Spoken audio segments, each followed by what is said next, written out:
Bien, on va quitter le monde de l'hôtellerie pour venir dans une autre composante de la fonction marketing, avec là une actualité qui, d'une certaine façon, explose peut-être la réalité de la fonction marketing à l'intérieur de l'entreprise, dont on ne sait plus si elle remet en cause la fonction marketing et son évolution, qui est tout le monde du digital marketing. Je rappelle que grâce à Catherine Edley qui est là, la conférence, elle est sous Twitter en direct.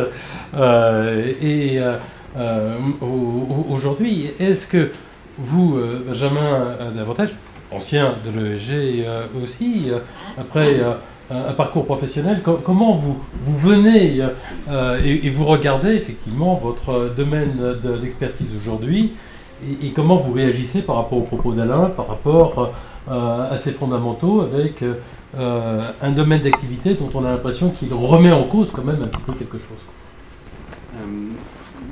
Le seul point sur lequel je suis pas tout à fait d'accord avec vous. Ah, débat. Ouais, enfin.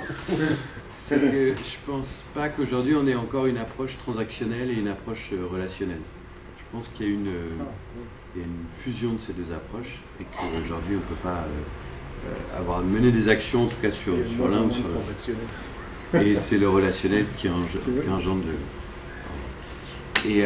Oui, alors ça, il manquait une diapo que j'ai pas présentée sur effectivement les rapports effectivement entre le transactionnel et le relationnel, mais il m'a arrêté avant que je cause encore 20 minutes de plus.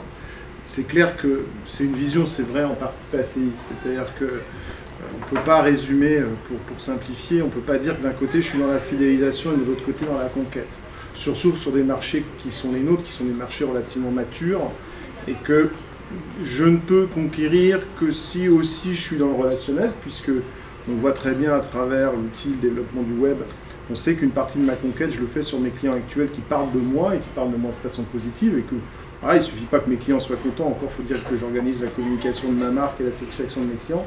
Et inversement, je ne peux pas faire de la conquête si je ne fais pas aussi du relationnel. Donc c'est beaucoup plus imbriqué que ça ne pouvait l'être lorsqu'on a découvert qu'un client, il fallait aussi le fidéliser. Voilà, donc, je suis d'accord. Benjamin, donc, comment vous voyez effectivement émerger et évoluer cette fonction marketing dans l'entreprise au travers de cet outil ou de cet ensemble d'outils qui est votre domaine d'activité?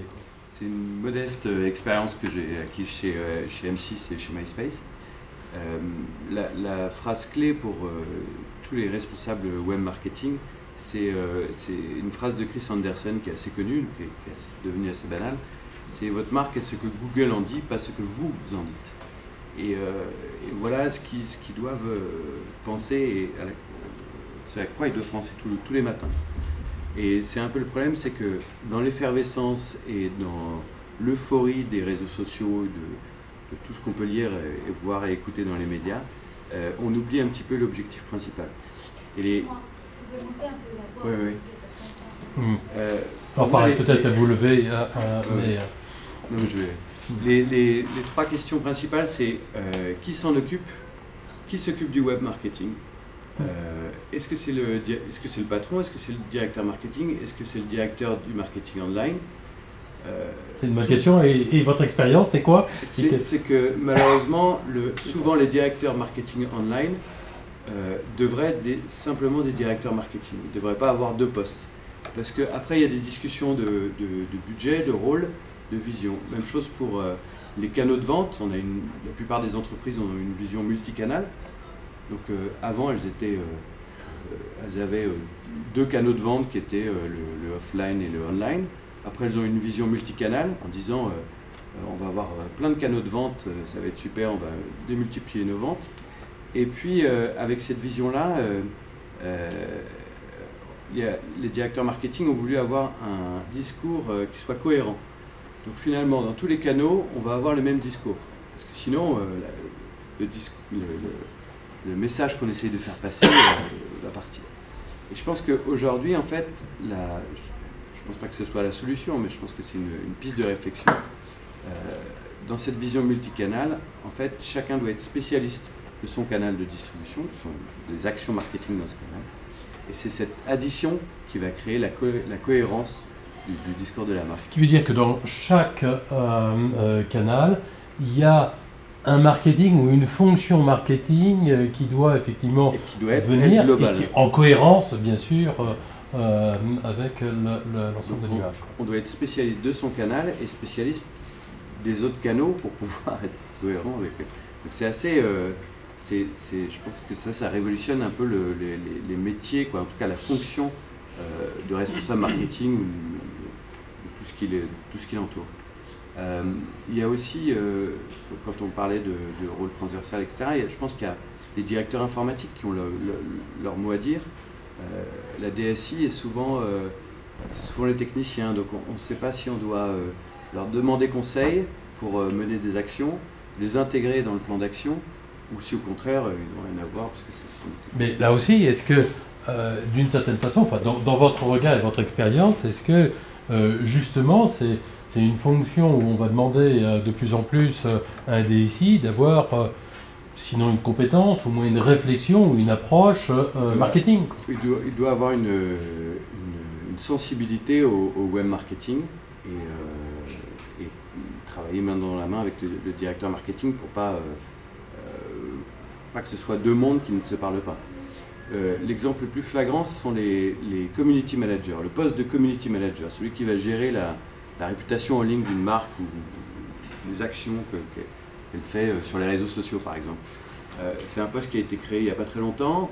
On l'a souvent confié à des stagiaires, souvent mal payés, ou alors des CDD.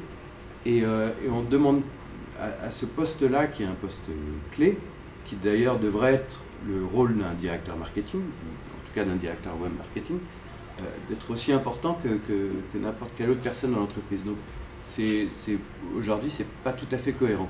Est-ce que c'est parce que c'est une fonction émergente ou une réalité émergente pour certaines entreprises que ça se passe, ou est-ce que c'est là aussi révélateur d'une vision ou de l'importance que ça peut avoir à l'intérieur de l'entreprise? Je pense que les réseaux sociaux sont un porte-voix.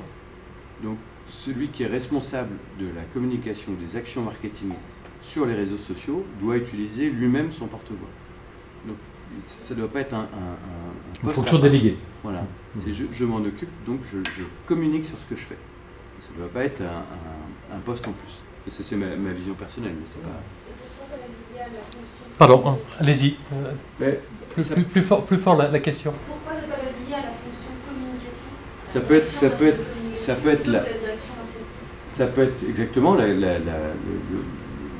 la communication qui s'en occupe. Mais ce qu'il faut, c'est que les personnes qui mènent des actions soient celles qui en parlent, pour savoir exactement comment répondre. Parce que le but, c'est aussi de créer une conversation, il faut que ce soit participatif.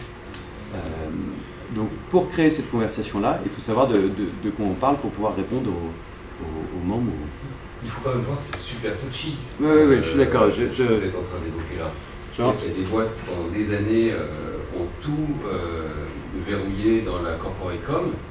Voilà, tous les messages étaient super cisaillés. Il y avait quelques personnes identifiées comme spokespersons dans l'entreprise. Et aujourd'hui, tout le monde peut parler à tout le monde. Et c'est ce qui est arrivé. Vous parliez de la France tout à l'heure, ils sont fait avoir. Ça a été infernal ce qui leur est arrivé. Mais ça veut bien. Et pourtant, Air France, ils sont super avancés en matière de marketing digital, on va dire. Par rapport à d'autres boîtes. J'ai bossé chez Sony, j'ai bossé chez Canon, et pourtant c'est des boîtes qui parlent aux consommateurs. Air France, ils sont super avancés. Et bien ils se sont rendus compte, dans une gestion empirique, qu'il fallait aussi des community managers le week-end. C'est juste dingue. Voilà. Et donc, il y a deux choses. Il faut répondre à toutes les demandes pour pouvoir poursuivre la conversation. Donc effectivement, il faut des ressources pour s'occuper de ce message-là. Mais il faut accepter de se faire critiquer. L'objectif principal, c'est de ne pas faire le mort. Quitte à avoir des messages négatifs, des insultes. Alors après, on peut modérer ces conversations, mais l'objectif, c'est d'avoir cette conversation-là. Il y a une personne qui s'appelle Gary Vaynerchuk, qui est un entrepreneur du web aux États-Unis assez connu. Il a transformé le magasin de vin de ses parents en 4e site de vente de vin en ligne, uniquement en faisant des dégustations en ligne en vidéo. Et il racontait qu'il répond à tous les emails qu'il reçoit. Et il reçoit 250 emails par jour, on lui demande qu'est-ce que je vais boire avec du poisson, il répond du vin blanc.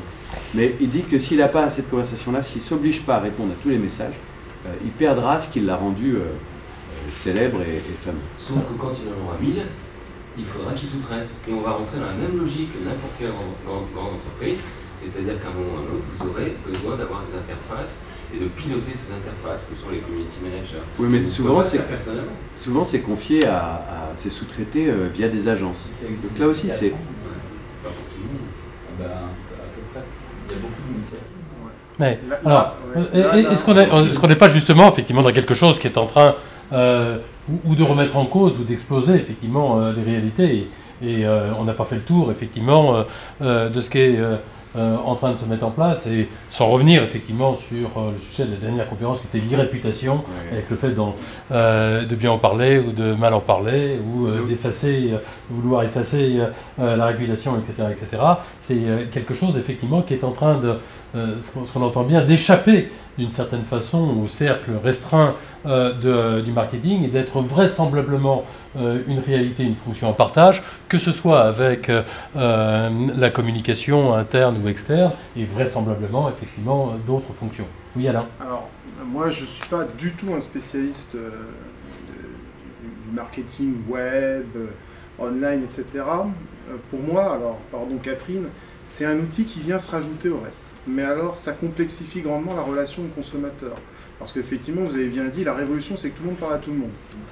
Alors, moi, j'ai le sentiment, quand je vois ce métier, effectivement, de community manager qui arrive, et ça me fait peur quand on me dit qu'on va mettre le stagiaire qui est de passage, on est en train de refaire la même en couleur que les agences bancaires avec le stagiaire de l'été.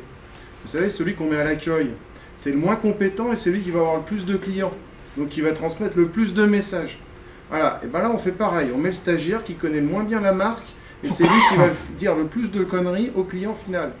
Donc il faut faire extrêmement attention, ce qui veut dire deux choses. C'est qu'à partir du moment où je suis en contact avec le client, il faut que je le pilote. Et ça, c'est la responsabilité en partie du marketing. Et là, on a un autre aspect très important, ça vaut pour les services d'ailleurs, hein, c'est souvent quelque chose qu'on observe dans l'univers des services, mais en marketing en général, c'est que plus vous êtes compétent, moins vous voyez de clients. C'est formidable. Plus vous allez monter, plus vous allez éloigner les clients, et moins vous les verrez. Ce qui veut dire qu'aujourd'hui, si je fais du marketing, il faut que je sois sur le terrain.